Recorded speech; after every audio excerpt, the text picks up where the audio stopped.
Hello everyone, SirMonkeySuit here, back again with Hunter x Hunter. We are on episode 41, and in the last couple of episodes we have been catching up with Kurapika, during the time that we've been with Gun and Killua over the past Heaven's Arena arc and whatnot, to see what he's been doing. And as of this moment, right now, he is kind of in an interview stage, I suppose, to become an assistant to an employer who has sort of connections to the auction that's going to be happening. So, obviously he's wanting to get there so that he can find out some information about the Phantom Trope and whatnot, and then, that whole thing. So yeah, he's with a group of other people as well. There's like a second group that we're kind of following now. The first one was obviously Gon, Killua, Kurapika, and Leorio, and this one is Kurapika, a guy called Basho, a woman called Baise, I think. Baise, I don't know how the hell you pronounce that. And Melody as well, who's really fucking creepy, and I still can't believe that it's a woman, but it is. Milky is still. Oh, actually, he's got the data from the Greed Island, the memory card stuff. So he's gonna recreate that whole game and go through it and whatnot. And yeah, I don't think there's anything else. We still haven't seen what Leorio's up to yet. He hasn't come into the frame. We haven't seen him for a long time. So who knows? He might be in these next couple episodes that I'm about to watch. But yeah, I don't think there's anything else to really talk about. So we're just going to get in episode 41 and see what we get. So without further ado, let's go.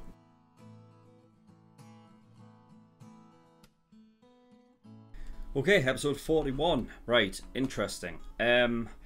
Alright, so I guess we'll just go from the start, and then we'll talk about the more interesting stuff later. I mean, I suppose the idea that Greed Island was created by Nen practitioners, so that when you play the game, you're literally playing it for real. There was one thing that the bartender said about a save game, though I think I kind of just took it wrong. Because I thought he was saying if you've got a save, you can go back there. But I think the idea is as long as you are alive and you basically pull yourself back out of the game, right? I mean, it has to be, right? Or is it a case of once you're in, you can't get out until you've completed the game?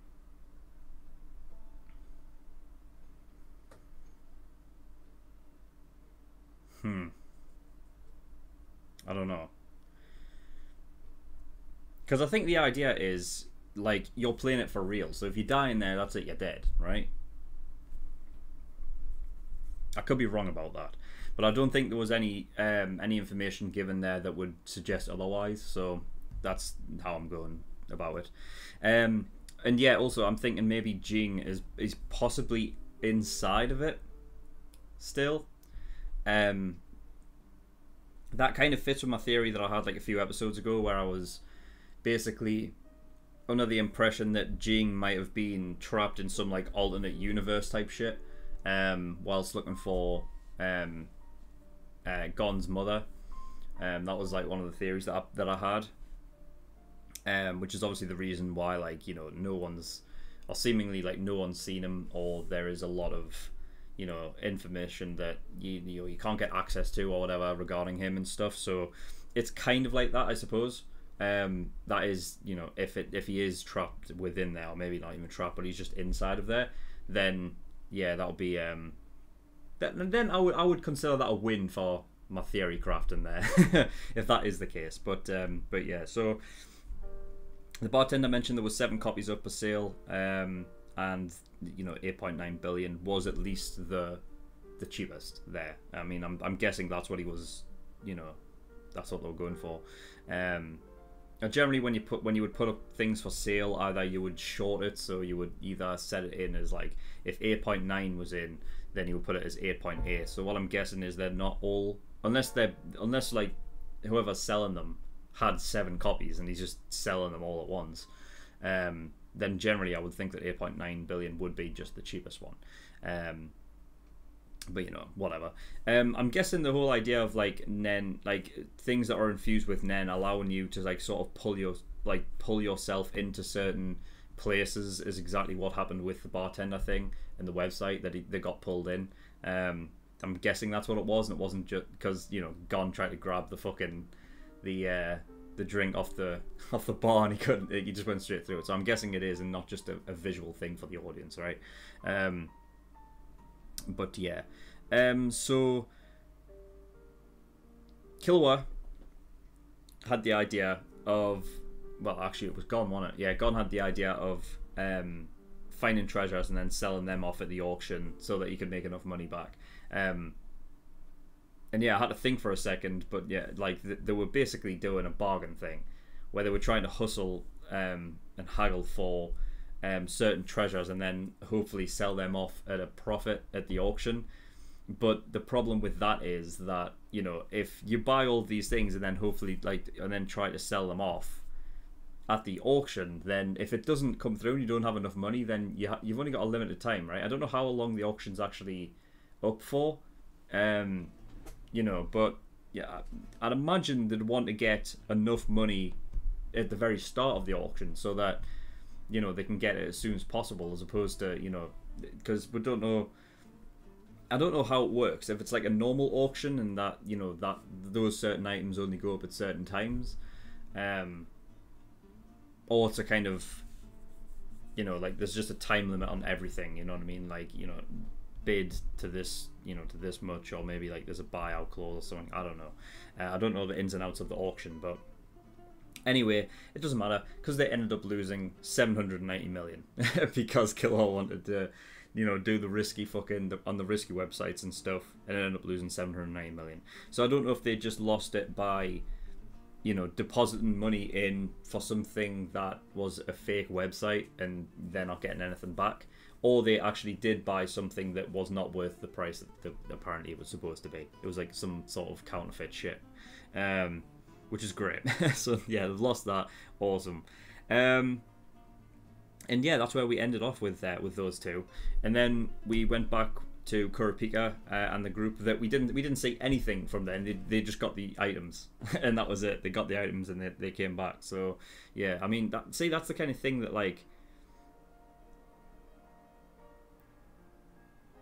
I don't think we'll go back to this one. I was thinking like it could be like a similar thing where we went with Gon and Killua to Heaven's Arena and we watched them like learn all the stuff regarding Nen and stuff, and then it wasn't until literally like, you know, the last two episodes before this one where we basically caught up with Kurapika and watched him do the same thing, and I don't think that's the what's going to happen this time round. I don't think it's going to be a case of like in a few episodes we're going to see Kurapika, you know, get the what was it Kurapika got?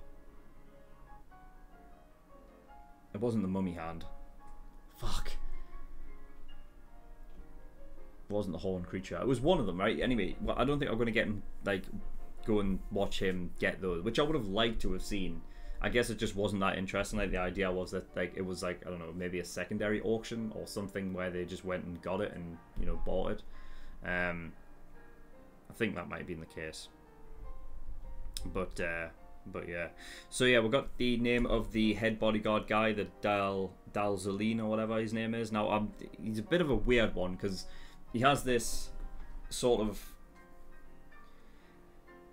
I mean, before we saw him with Neon, he was very, like, you know, he's an evil looking guy. He's definitely like an evil looking character.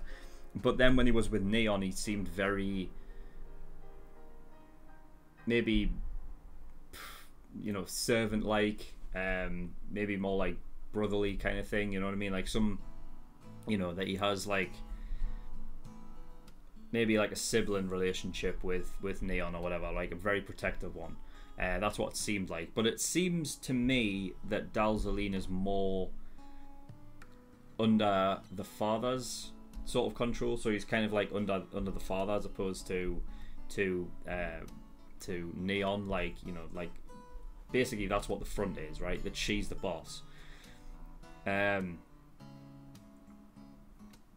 which is why I had that sort of thing during the reaction where I was like, I wonder if the father doesn't really have a loving relationship for his daughter there, you know, like, because it seems like the father's the one that is benefiting from his daughter's, you know, fucking fortune teller powers and whatnot, and that's how he's making his way up in the world. So I don't know.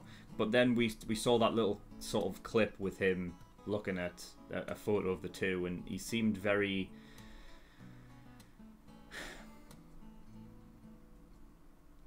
I don't know, he seemed very loving. But you know, it's hard to say at this juncture, I would say. Yeah, I don't because yeah, there's no concrete real proof of anything yet. But never mind. It is what it is. Yeah, so there was no info given to Kurapika at all in regards to, you know, who could be possibly after, you know, Neon. And I find that very intriguing because it's interesting that you would not give information on who could possibly be coming after, like, you know, a target that you're trying to protect.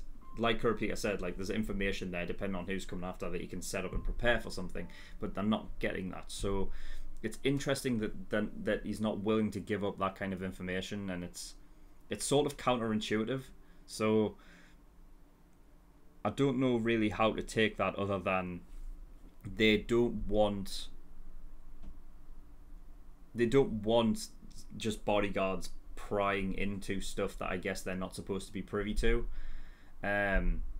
So they're kind of trying to have the best of both worlds. Like, they kind of want employees that aren't going to ask questions, but you know, but they want them to basically do everything they can to protect it. You know, it's just kind of a bit iffy. So it's going to be interesting to see exactly what they're up to, especially considering the fact that at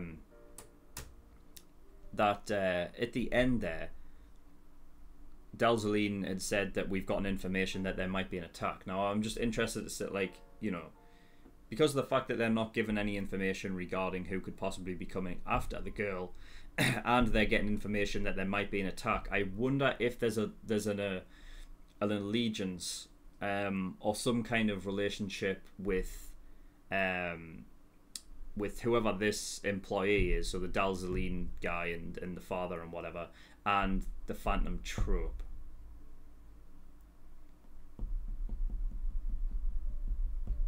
You know, I'm because I don't know where else they would get their information from. I guess it could be just as simple as, oh well, they are also underground, so they have connections that could, you know, get information regarding that.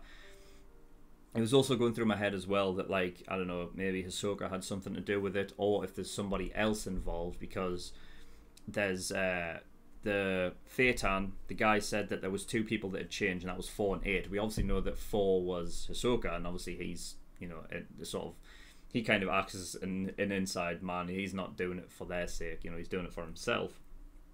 He has his own plans, but also 8 as well, and I don't know who 8 is. I don't think that's been revealed yet, has it? So it could be a case of whoever 8 is in leagues with Dalzaline and that whole thing, and Neon, and, you know, that's the thing, is that I think Neon is completely unaware of anything that is going on in regards to Underworld stuff, you know, because Dalzaline had basically said that every time she does this, you know, this fortune telling thing or whatever, that she can't remember what she's, like, the fortunes that she's given out. She can't, like, it's like she does go into that sort of, like, faded sort of state where, you know, you can see, like, her eyes are sort of fogged over and stuff. So I don't know. I feel like she's an innocent girl that is just being used by her father so that her father can get up in the, you know.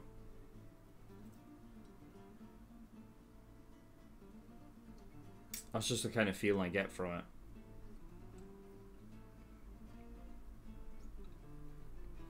Because I think Neon is thinking that it is just a simple fortune-telling thing for clients. But I think maybe it might, because she doesn't actually know, she can't remember anything that happens afterwards that she's actually doing something different. That it's more like maybe it is a fortune-telling thing, but I don't think it's like a fortune-telling thing for the specific clients. I think the clients are people who want information in regards to certain things. So events that might take place that maybe she's more of a... It's more like premonitions for her, maybe. And it's not just for a specific individual, but for a collective. Like to say, right, there was... I think... I don't know how many pieces of paper she was given there. It might have just been 4. But I think it's just interesting that it was specifically 4 people that are sort of in danger. And it wouldn't surprise me if it was Gon, Killua, Kurapika, and Leorio, right?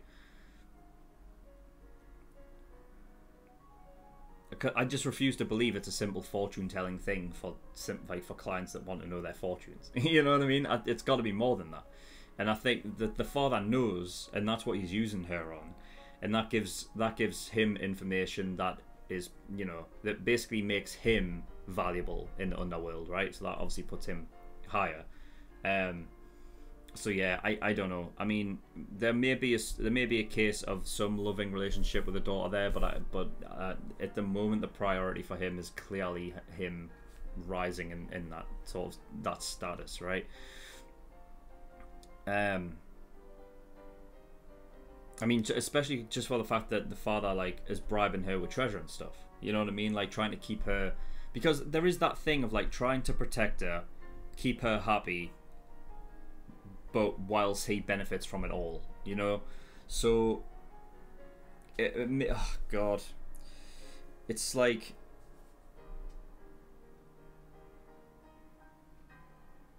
Yeah, I think it's a case of, like, he knows what he's doing is horrible, but he does anyway. Kind of thing. I think that must be what it is. But yeah, I wrote down the names of the people that I think are the most interesting in the Phantom Troop. So, you know, disregarding Hisoka because obviously he is. But so I wrote down Phaeton, Machi, which is the girl who has you know, those like the stitches and whatnot, and can basically put Hisoka back together.